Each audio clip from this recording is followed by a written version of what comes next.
संविधान निर्माता के तौर पर प्रसिद्ध बाबा साहब भीमराव अंबेडकर की जयंती हर साल 14 अप्रैल के दिन मनाई जाती है। बाबा साहेब की जयंती को पूरे देश में लोग मनाते हैं। डॉक्टर भीमराव अंबेडकर को भारत रत्न से सम्मानित किया जा चुका है। उनका पूरा जीवन संघर्षरत रहा है। इनका जन्म मध्य प्रदेश के एक छोटे से गांव महू में 14 अप्रैल 1891 में हुआ था। हालांकि उनका परिवार मूल रूप से रत्नागिरी जिले से ताल्लुक़ रखता था। अंबेडकर के पिता का नाम रामजी मालोजी सकपाल था, वहीं उनकी माता भीमाबाई थी।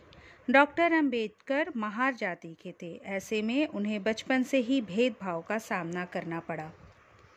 बाबा साहेब बचपन से ही बुद्धिमान और पढ़ाई में अच्छे थे।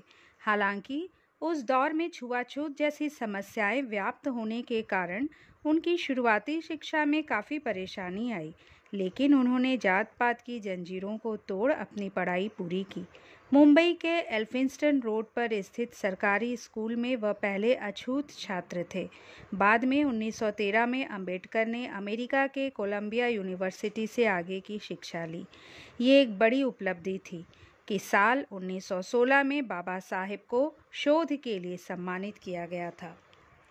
लंदन में पढ़ाई के दौरान उनकी स्कॉलरशिप खत्म होने के बाद वे स्वदेश वापस आ गए और यहीं मुंबई के सिडनेम कॉलेज में प्रोफेसर के तौर पर नौकरी करने लगे। 1923 में उन्होंने एक शोध पूरा किया था, जिसके लिए उन्हें लंदन यूनिवर्सिटी ने डॉक्टर ऑफ साइंस की उपाधि दी थी। बाद में साल 1927 में अंबेडकर ने कोलंबिया यूनिवर्सिटी से भी पीएचडी पूरी की। बाबा साहेब ने अपने जीवन में जात पात और असमानता का सामना किया। यही वजह है कि वह दलित समुदाय को समान अधिकार दिलाने के लिए कार्य करते रहे। अंबेडकर ने ब्रिटिश सरकार से पृथक निर्वाचिका की भी मांग की थी, जिसे मंजूरी दे दी गई थी, लेकिन गांधी जी ने इसके विरोध में आमरण अनशन कर दिया, तो बाबा साहेब ने अपनी मांग को वापस ले लिया था। बाबा साहेब ने कहा था कि वर्गहीन समाज गढ़ने से पहले समाज को जाति विहीन करना होगा। समाजवाद के बिना दलित मेहनती इंसानों की आर्थिक मुक्ति संभव नहीं। डॉक्टर साहब की रणभेरी गूंज उठी। समाज को श्रेणी विहीन और वर्ण विहीन करना होगा, क्योंकि श्रेणी ने इंसान को दरिद्र और वर्ण ने इंसान को दलित बना दिया। जिनके पास कुछ भी नहीं है वे लोग दरिद्र माने गए, और जो लोग कुछ भी नहीं हैं वे दलित समझे जाते। बाबा साहब ने संघर्ष का बिगुल बजाकर आह्वान किया, छीने हुए अधिकार भीख में नहीं मिलते, अधिकार वसूल करना होता है। उन्होंने कहा, हिंदुत्व की गौरव वृद्धि में वशिष्ठ जैसे ब्राह्मण, राम जैसे क्षत्रिय, हर्ष की तरह वैश्य और तुकाराम जैसे शूद्र लोगों ने अपनी साधना का प्रतिफल जोड़ा है। उनका हिंदुत्व दीवारों से घिरा हुआ नहीं है, बल्कि ग्रहिष्णु, सहिष्णु व चलिष्णु है।